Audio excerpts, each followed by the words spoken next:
करवा लेंगे इंशाल्लाह। तो यहाँ 4-5 बजे का आ रही है ना वो, ये नीचे हो गई ना, किसी को खत्म कर देंगे। हाँ। पता है ये अच्छी होती है। तो गाइस कुछ भी बोले, मुझे कुछ भी बोले, लेकिन मुझे कोई फर्क नहीं पड़ता। मुझे पता था और मेरे बाप को पता था कि मैं उनके लिए क्या हूँ, क्या थी, और मैंने क्या किया है, क्या नहीं किया है, मेरा अल्लाह जानता है और मेरा बाप जानता है।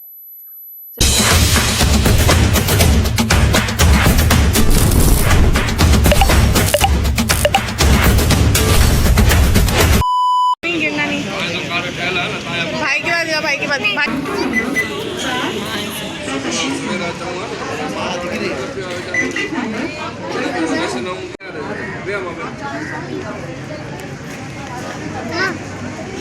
A few moments later. जब भी गुमस्तान आपको कोई सा भी दिखे ना, पत्तियाँ ले लिए मैंने अब्बू की कबर पे जाने के लिए, फातिमा के यहाँ से पत्तियाँ लेके हम लोग जाएंगे थोड़ा सा आगे। आगे ये गेट है ना, लेकिन आगे वाला गेट है, आगे वाले गेट से आगे वाले गेट से चलते हैं। चलो चलो।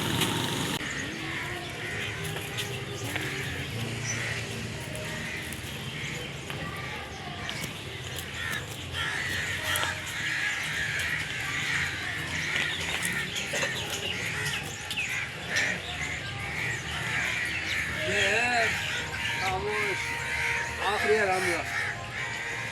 इतना हड़बड़ी करते हैं, इतना सब कुछ करते हैं हम लोग दुनिया में, आना कहाँ है, यहाँ आना है बस। ये इजरत की जाए भाई, यहाँ पे ये कब्रिस्तान। पागल हो गए, कहाँ है तुम्हें दिख नहीं रहे। हर आदमी यहाँ पे, बड़ा छोटा अमीर गरीब, सब एक ही जगह पे।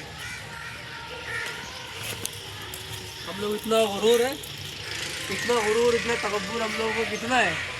तो देखो ये खामोशी सन्नाटा देखें, खामोशी, सबको इधर ही आना है।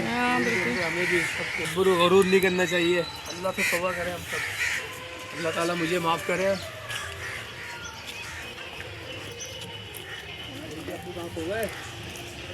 और गाइस यहाँ पर मैं आई हूँ, मुझे काफ़ी दिनों से याद आ रही थी अब्बू की, और मैं इनसे बोल रही थी कि मुझे लेके चलो।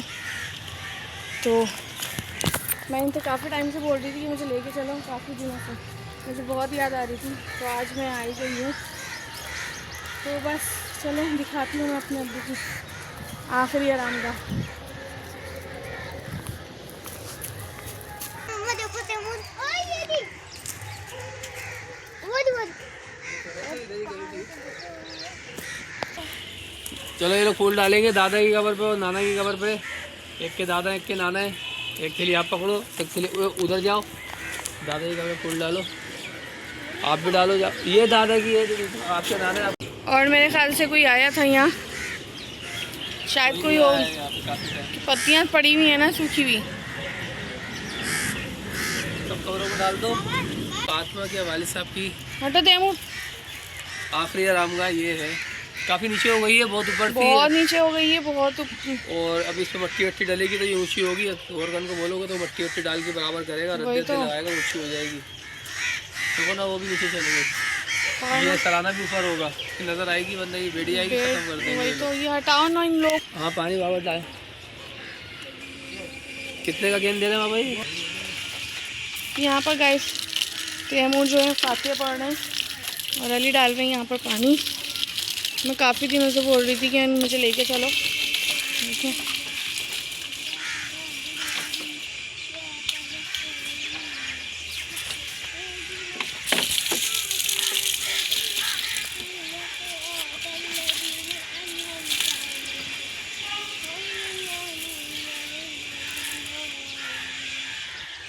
तैमूर को बोलना नहीं पड़ा है, तैमूर खुद से कर रहे हैं।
लेकर आ चुके हैं। मैं काफ़ी टाइम से बोल रही हूँ कि मुझे लेके चलो। बहुत ज़्यादा याद आ रही थी अब्बू की, क्योंकि अपना तो कोई है ही नहीं, एक अब्बू के अलावा अपना तो कुछ समझता ही नहीं है। अब शायद अब्बू समझते हो और समझ रहे हो कि हम क्या हैं, कैसे हैं। और बस मैं कि चलो होकर आते हैं यहाँ पर। इससे ज़्यादा मैं कुछ भी नहीं बोलूँगी। मैं यहाँ क्या बोलूँ, कुछ बोल सकते हैं यहाँ पर?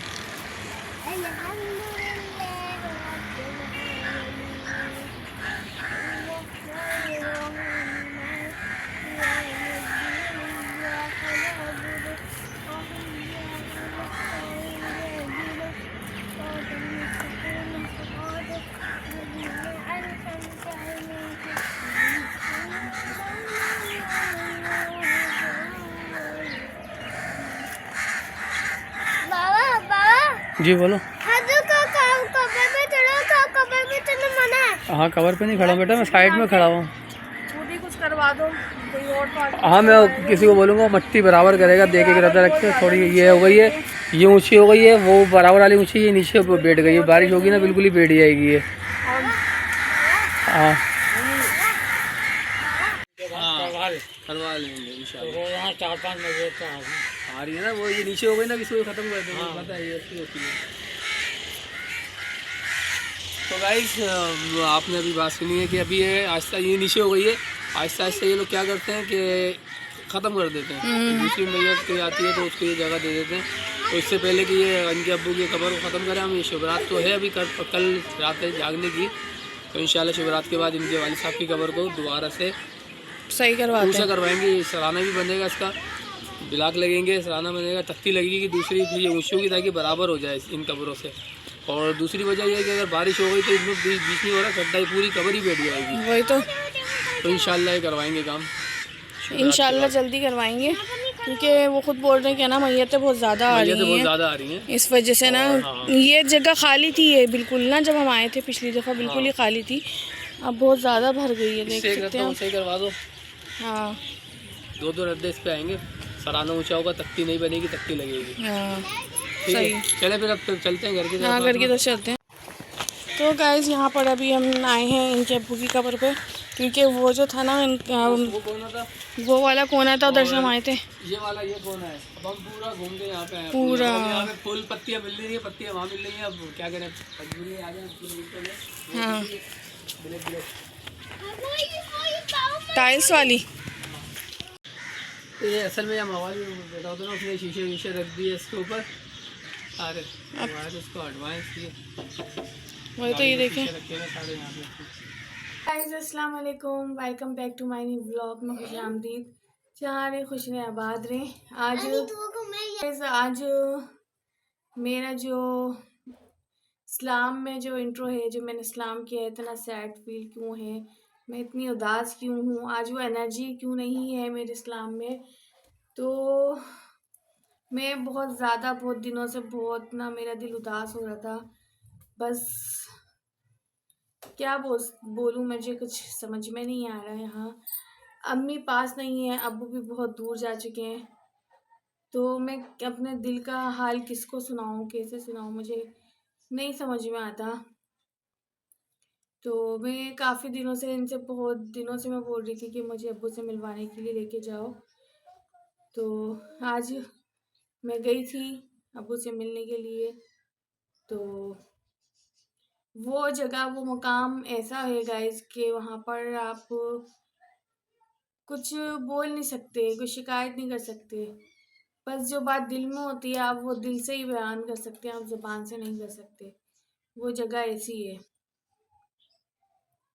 और एक बाप का दर्द एक बेटी जान सकती है, एक माँ का दर्द भी एक बेटी जान सकती है अच्छी तरीके से। और एक बाप जो है वो अपनी बेटी का दर्द उसके चेहरे से ही देख लेता है, पहचान लेता है।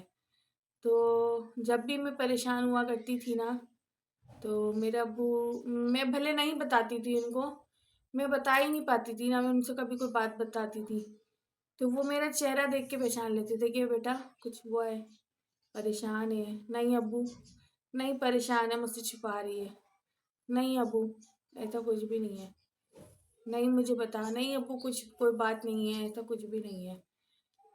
बस मुझे ना काफ़ी टाइम से मेरा दिल बहुत उदास था, बहुत अपनों से मैंने इतने धोखे खाए ना, इतना कुछ बर्दाश्त किया, इतना कुछ सुना है मैंने अपनों से, जिससे मुझे उम्मीद नहीं थी। उन लोगों से, उन अपनों से, उन खून के रिश्तों से मैंने वो सब कुछ सुना, बर्दाश्त किया। किससे बयान करूँ मैं, किससे जाके बोलूँ, मुझे नहीं पता। फिर मैंने बोला मुझे अब्बू के पास लेके चलो, मैं उनसे जाके पूछूं कि मैं ऐसा क्यों हो रहा है मेरे साथ, ऐसा क्यों हुआ है, ऐसा क्यों हो रहा है, मैं जाके पूछूं। लेकिन वो जगह, वो मुकाम ऐसा ही है शायद कि वहाँ जाके भी मैं कुछ नहीं बोल पाई। लेकिन मेरे अब्बू ने मुझे देख के खुद ही सारे सवालों के जवाब मुझे दे दिए होंगे, और वो समझ गए होंगे कि उनकी लड़की क्यों परेशान है, क्या पूछना चाहती है उनसे, और क्यों ज़बान से बयान नहीं कर रही। क्योंकि वो जगह ऐसी है जहाँ पर वो हैं, वो मकाम ऐसा है जहाँ पर वो हैं,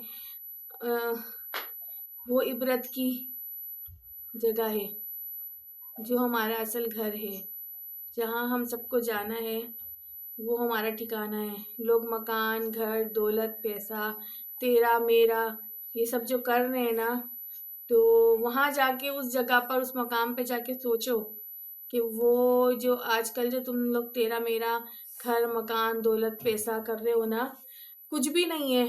असल जो मकाम है ना, वो इंसान का वो है, वो इबरत का निशान है, इबरत। वहाँ से इंसान को इबरत लेनी चाहिए, इबरत। खैर मैं कब्रिस्तान जाने से बहुत ज़्यादा डरती थी, बहुत ही ज़्यादा डरती थी। पर जब से मेरे अब्बू का इंतकाल हुआ है, अब्बू वहाँ पर गए हैं, तो मुझे अब उस जगह से बिल्कुल भी डर नहीं लगता। मैं बेझिझक अंदर चली जाती हूँ, वरना मैं पास से गुजरती थी। कब्रिस्तान के पास से गुजरने में भी मुझे बहुत डर लगता था, लेकिन अब मुझे डर नहीं लगता, क्योंकि वहाँ पर बाप है मेरा, बाप का साया। कहते हैं ना कि बाप का साया एक औलाद के लिए बहुत बड़ा होता है, ख़ासतौर पर लड़की के लिए। मैं अभी भी, मैं उनका साया मेरे साथ है, उनका हाथ मेरे सर पर है। चाहे लोग कुछ भी बोलें, कुछ भी बोलें, मुझे कुछ भी बोलें, लेकिन मुझे कोई फ़र्क नहीं पड़ता। मुझे पता था, और मेरे बाप को पता था कि मैं उनके लिए क्या हूँ, क्या थी, और मैंने क्या किया है, क्या नहीं किया है, मेरा अल्लाह जानता है और मेरा बाप जानता है। तो बस छोटी सी वीडियो थी, छोटा सा व्लॉग था, मैंने सोचा आप लोगों के साथ शेयर करूं। सबसे पहले तो मैं गई तैमूर के बर्थ सर्टिफिकेट के लिए, ये गए थे कल यूसी ऑफिस, तो इंशाअल्लाह का शुक्र है कि इनका सर्टिफिकेट तो मिल गया है, वहाँ से बनकर आ चुका है। फिर हम लोग वहाँ से नादरा गए। नादरा में जो टोकन मिला, तकरीबन भी 4 बजे से पहले नंबर नहीं आता, शाम 4 बजे। तो इन्होंने बोला यहाँ बैठना तो फजूल है, चलो चलते हैं। फिर मैं काफ़ी टाइम से इनसे बोल रही थी कि मुझे अब्बू से मिलवाने के लिए लेके जा चलो। मैं बहुत ज़्यादा, मेरे को ना, मेरा दिल बहुत उदास हो रहा है, बहुत परेशान हूँ मैं। दिल करता है मैं रोऊँ, लेकिन किसके आगे रोऊँ, किससे बयान करूँ, मुझे नहीं समझ में आता। मैं किससे बोलूँ, मेरा तो कोई भी नहीं है, मैं किसके आगे बयान करूँ। मैं, एक टाइम ऐसा होता है कि मैं अपने शौहर के आगे भी, अली के आगे भी मैं अपने आंसुओं को, अपने दर्द को छुपा लेती हूँ।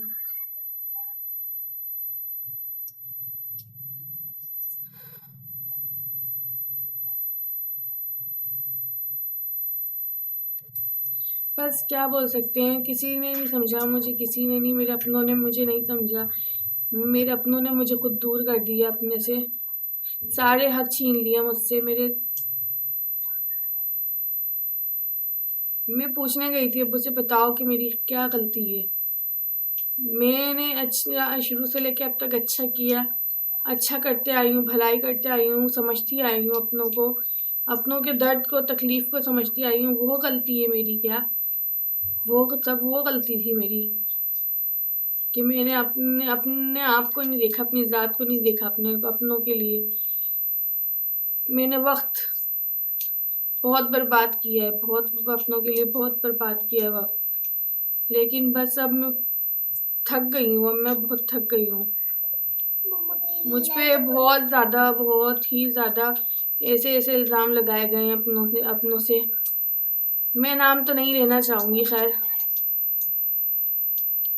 तो वो दर्द मैं शायद अपने बाप से बांट सकूँ, अपने अब्बू से बांट सकूँ। मैं उनसे वही दर्द, वही गम अपना बांटने गई थी और पूछने गई थी कि बताओ मेरी क्या गलती है, मैं कहाँ गलत हूँ, मैंने किसके साथ गलत किया, मैंने किसके साथ नहीं, कि बताओ मुझे। बस वहाँ से मैं होकर आ गई हूँ और बहुत सुकून मिला, बहुत ही बेहतर फील कर रही हूँ। और उन्होंने भी वो देख के भी मुझे खुश हुए होंगे यकीनन, और उन्होंने मुझे भी मेरे सवालों के जवाब दिए होंगे जो मैं उनसे पूछने गई थी, जो मैं उनसे मांगने गई थी सवाल, जो मैं उनसे पूछने गई थी कि बताओ। तो बस कल शब रात है और आप लोग सब दुआएं कीजिए, अच्छे से इबादत कीजिए और अपनों के लिए ढेर सारी दुआएं कीजिए जो इस दुनिया से चले गए हैं, जो इस दुनिया में हैं, बीमार हैं। और मेरे वालिद के लिए भी दुआ कीजिए कि अल्लाह पाक उनकी मग़फ़िरत फ़रमाए, करवट करवट अल्लाह पाक उनको जन्नत फ़िरदौस में आला से आला मकामत फ़रमाए। और मेरी अम्मी को ठीक कर दें जल्दी से अल्लाह पाक, उनके इलाज में आसानियाँ पैदा करें और वो जिस बीमारी से, जिस तकलीफ़ से गुज़र रही हैं ना, अल्लाह पाक उनकी वो तकलीफ़, वो बीमारी को ठीक कर दे, उनकी मुश्किल आसान करे, उन्हें सेहत तंदुरुस्ती वाली लंबी ज़िंदगी दे और उनका साया हमारे सरों पे सलामत रखे। तो बस ये मेरा छोटा सा व्लॉग था। इंशाअल्लाह कल शब रात है तो फिर कल का भी व्लॉग आप लोगों के साथ जो भी होगा, जैसा भी होगा, मैं शेयर करूँगी इंशाअल्लाह। तो अपनी दुआओं में याद रखिएगा। आज वो एनर्जी नहीं है मेरे व्लॉग में जो स्टार्टिंग होती है, इस्लाम में होती है। दिल बहुत उदास था, सुबह भी मैं नाश्ते में बहुत ज़्यादा सैड थी, दिल कर रहा था मैं रोऊं, पर मैं किसके आगे रोऊं, मैं किसके आगे रोऊं, मुझे नहीं पता मैं किसके आगे, सिर्फ़ और सिर्फ अल्लाह के आगे रो सकती हूँ मैं, वही मेरा है और अल्लाह के अलावा मेरा कोई भी नहीं है। शौहर सब कुछ है, ये नहीं बोलती कि शौहर कुछ भी नहीं, शौहर भी मेरा सब कुछ है हमें, लेकिन सबसे पहले मेरा अल्लाह है, फिर मेरा शौहर है। बस यही दो लोग हैं जो मुझे समझ सकते हैं, उसके अलावा मुझे इस दुनिया में कोई नहीं समझता। मुझे समझने वाला मेरा बाप था, जो मेरे वालिद थे वो तो जा चुके हैं, और जो मेरी वालिदा हैं वो भी अभी मुझसे दूर हैं और वो भी अपनी तकलीफ़ में। बस आप सब दुआ कीजिए मेरे लिए भी कि अल्लाह पाक मुझे दिली और ज़हनी सुकून दे और मुझे लोगों की साजिशों से, उनकी बातों से, उनकी जो बात है ना, इंसान हाथ की मार भूल जाता है, ज़ख़म भूल जाता है, लेकिन जो ज़ुबान की जो मार होती है ना, जो वो दिल को चीर देती है, तोड़ देती है, वो इंसान कभी नहीं भूल सकता। वो जो है ना ज़ख़म दिल पे लगते हैं, वो ज़ख़म कभी नहीं भरते ज़ुबान के।